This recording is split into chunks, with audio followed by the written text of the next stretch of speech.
Hey everybody, Andy Kvernen here with another Cornerstone Connection Daily Devotional.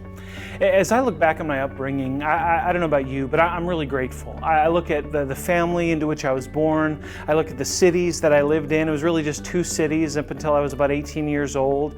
And they were safe, and there was good school systems, and it was easy to become a follower of Jesus Christ. I was in great churches, and I had people teaching me the Bible, and when it was my opportunity to respond to the gospel, it was kind of a no-brainer. It just made sense, and I didn't have to give up that much in order to receive the gospel. It was right there in front of me. And as I reflect on that, I'm very, very grateful. But one of the things that I've come to realize is that I was a part of a majority culture growing up that made it really easy to step into the faith. And again, I wouldn't trade it for anything, but that was my reality. And I'll never forget the first time that I realized that the culture into which I was born was not always the culture where it was easy to receive the gospel. In fact, there was another majority culture that needed to extend themselves to me, to my culture, in order for me to be able to receive the gospel in the way that I did. And I was sitting in an amphitheater in 2011 in the city of Caesarea in Israel. And I was there on a tour with our church, and I got to be a worship leader there with my pastor, who I still really love, and is a great man, a great teacher. And I remember sitting there on the seats in this ancient amphitheater in Caesarea on the coast of the Mediterranean Sea, and looking out onto the sea, but also understanding just the history of this amphitheater and the place, and hearing one of our elders of our church sort of walk me through a story that I'd heard many times in my life, but never quite through the lens that I heard from it that day. And it's the story of Cornelius. And of course, Cornelius is a higher up. He's a centurion in the Italian regiment. And he's a God-fearing man, and somehow Cornelius had been exposed to who God was, the God of the Jews, and was interested and was wanting to pursue, but had not yet heard the gospel. And so it says in Acts chapter 10 that the Lord came to him in a vision. It was actually an angel of God. And it says in verse 3, he distinctly saw an angel of God who came to him and said, "Cornelius."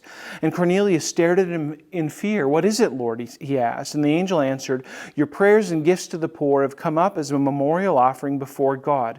Now send men to Joppa to bring back a man named Simon, who's called Peter. He's staying with Simon the tanner, whose house is by the sea." And when the angel who spoke to him had gone, Cornelius called two of his servants and a devout soldier who was one of his attendants. And he told them everything that had happened, and he sent them to Joppa. Okay, so here's Cornelius. Cornelius is actually a part of a majority Roman culture, and yet, when it comes to the gospel, when it comes to the faith, he's very much a minority. See, in the book of Acts, the gospel has not yet formally gone out to the Gentiles until now. And friends, as I look back on my experience, I was a part of a majority culture where it was easy to receive the gospel, and yet there are minority cultures all around the world where it's not so easy. And here, I think you'll see what I mean as we continue to read the story, why this is significant in my own life and why I was particularly moved on that day in 2011. It says in verse 9 of chapter 10, "About noon the following day, as they were on their journey and approaching the city, Peter went up on the roof to pray. And he became hungry, and he wanted something to eat. And while the meal was being prepared, he fell into a trance. And he saw heaven opened, and something like a large sheet being let down to earth by its four corners. It contained all kinds of four-footed animals, as well as reptiles and birds. And then a voice told him, 'Get up, Peter, kill and eat.'" Now, if you know anything about Jewish culture in the first century, you realize this is a profound command, a profound request. It says the sheet contained all kinds of four-footed animals and reptiles and birds.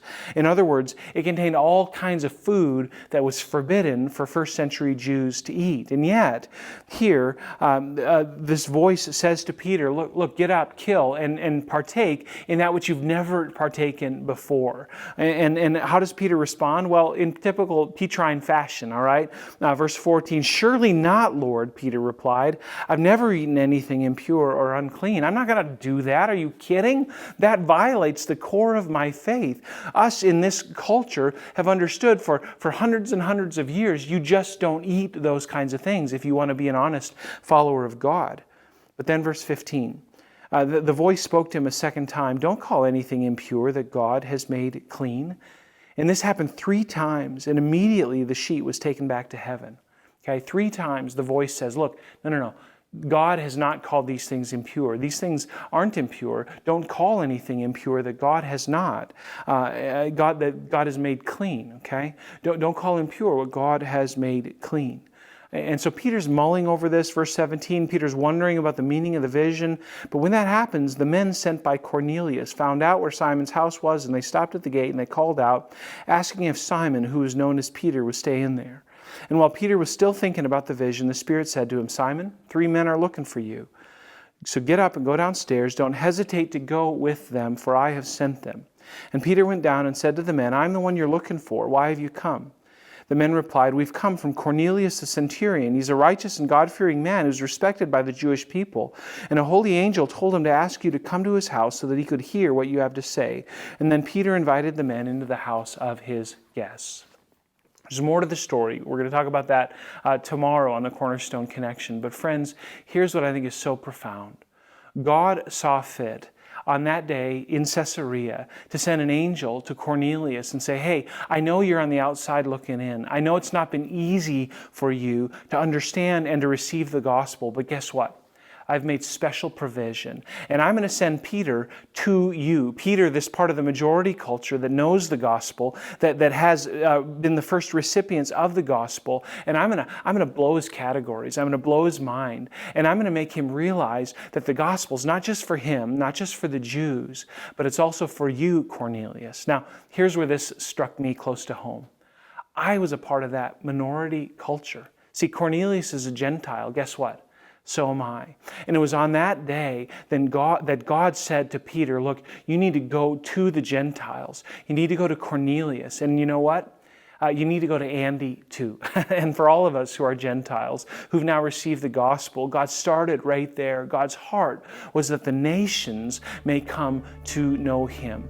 Friends, for those of us that have grown up in a majority culture where it's been easy to put our faith in Jesus, remember, there was a time when the gospel was not available to us in the same way that it is today. Let's praise God that God saw fit to send Peter into the land of the unclean, such that you and I might be saved. And let's give God all the glory today. Friends, God bless you. Have a great day. And Lord willing, we'll see you again soon on the Cornerstone Connection.